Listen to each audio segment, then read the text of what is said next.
नाज़रीन, अवामी न्यूज़ में ख़बरनि जो सिलसिलो जारी है। इन वक्त असीं तव्हांखे सिंधड़ी खां ख़बर ॾींदा हलूं त सिंधड़ी जे बुज़ुर्ग ओलिया मोहम्मद शाह गाज़ी जो 104 सालियानो उर्स जो मेलो लॻो। सिंधड़ी में लॻंदड़ मेले जो इफ़्तिताह यूसी चेयरमैन सिंधड़ी गालिब अली जुणेजे दरगाह मोहम्मद शाह जो मतवली मोहम्मद अली जुणेजे कयो। मेले में सक़ाफ़ती रांदि मल जे मुक़ाबलनि में पहिरें जोड़ में मुमताज़ मरी ऐं जान मोहम्मद बुगटी खे घुमाए दसे कुर्बान होथी पोटो बाह में होकार कराए मल मारे वियो, जॾहिं त ॿिए जोड़ में भागे शरखे यार मोहम्मद मरी दसे मल खटी ऐं टें जोड़ में बिलाल मंगरियो खे पसंद अली मरी मल मारे बाह में होकार कराए छॾिया, जॾहिं त उन खां सवाइ फ़कीर ख़ासकेली बशी चाचड़ मुनीर मरी बादल मरी राहिब टिगड़ गुणेसो भील ऐं ॿियनि मल पहलवान हिसो वरितो। आख़िर में गालिब अली जुणेजो जूनियर हसीब अली जुणेजो मल में कामयाब पहलवाननि में इनाम विराया। मेले में सूफ़ी राग रंग जी महफ़िल थी, जंहिंमें मक़ामी सूफ़ी फ़नकार फ़न जो मुज़ाहिरो कयो, जॾहिं त तफ़रीह लाइ सर्कस मौत जो खूह चिड़िया घर झूला पिणु लॻाया विया, जॾहिं त मेले में आयल पांधीड़नि लाइ किशमिश मिठाइनि माजूमनि समेत मुख़्तलिफ़ ख़रीदारी जे लाइ स्टॉल पिणु लॻाया विया। मोहम्मद शाह ते जेको आहे क़दीम ऐं रवायती मेलो लॻंदड़ आहे, जेको हर साल लॻे थो।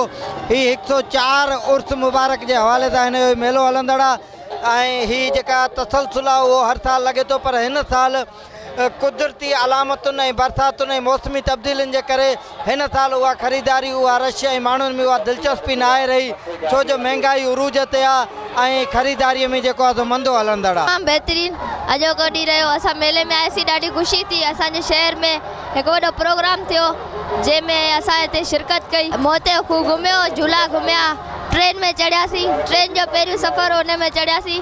तमामु घणी ख़ुशी थी। असांजे शहर में मेलो लॻो, इंशाल्लाह लॻंदा रहंदा। हर झूले ते घुमिया आहियूं ऐं ॾाढो सुठो मेलो आहे ऐं रांदूं बि ॾिठा आहिनि, ॾाढा ज़बरदस्त आहिनि, सुठा आहिनि। हिन मेले में ॾाढो असांखे मज़ो आयो। इंशाल्लाह हर साल मेलो जेको आहे सिंधड़ी जो आहे, हर साल लॻंदड़ आहे, तमामु सुठो मेलो आहे, बहितरीनु मेलो आहे। हिन मेले जे करे ॿाहिराड़ी जा माण्हू जेके आहिनि इंजॉयमेंट कंदा आहिनि, उन वटि ॿियो को वसीलो कोन्हे। हीअ झूला आहिनि, हीअ चिड़ियाघर आहिनि, हीअ रेल गाॾियूं आहिनि जेके सभु आवाम ॾिसंदी आहे। ॿाहिराड़ी जा माण्हू शहरनि में त इहे शयूं अवेलेबल आहिनि, पर हिते न आहिनि।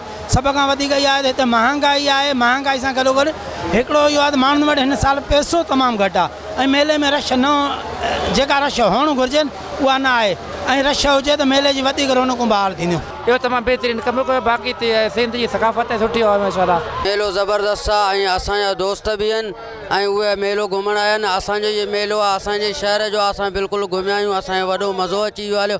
मल ॾिसी आहे फ़िलहाल त हाणे किशमिश ऐं मिठाई जे बारे में वञूं था।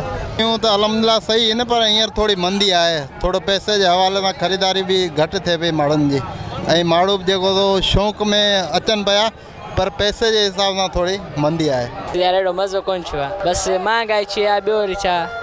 असां ग़रीब माण्हू आया आहियूं, रोज़ी करणु महांगाई थी वई आहे। परदेसी मां आया आहियूं, सभु को केरु वठे कोन थो, महांगाई थी आहे। मैं खाने कर साईं पहिरियां खां घटि थो हले महांगाई जे करे। हा साईं, अॻे ख़रीदारी घणी हूंदी, हिन वक़्तु कोन थी ख़रीदारी छेड़े न साईं। हींअर मज़ो कोन्हे को, ग़रीब माण्हू हर कोई आहे कोन थो अची सघे। साईं पहिरियां घणी विकिणंदी, हिन महिल कोन थी विकिणिजे, अधा खां घणो फ़र्क़ु पियल आहे। वधीक ख़बरनि ऐं तफ़सील जे लाइ विज़िट कयो असांजी वेबसाइट awamiNewsHD.com ऐं ॾिसंदा रहो अवामी न्यूज़ HD।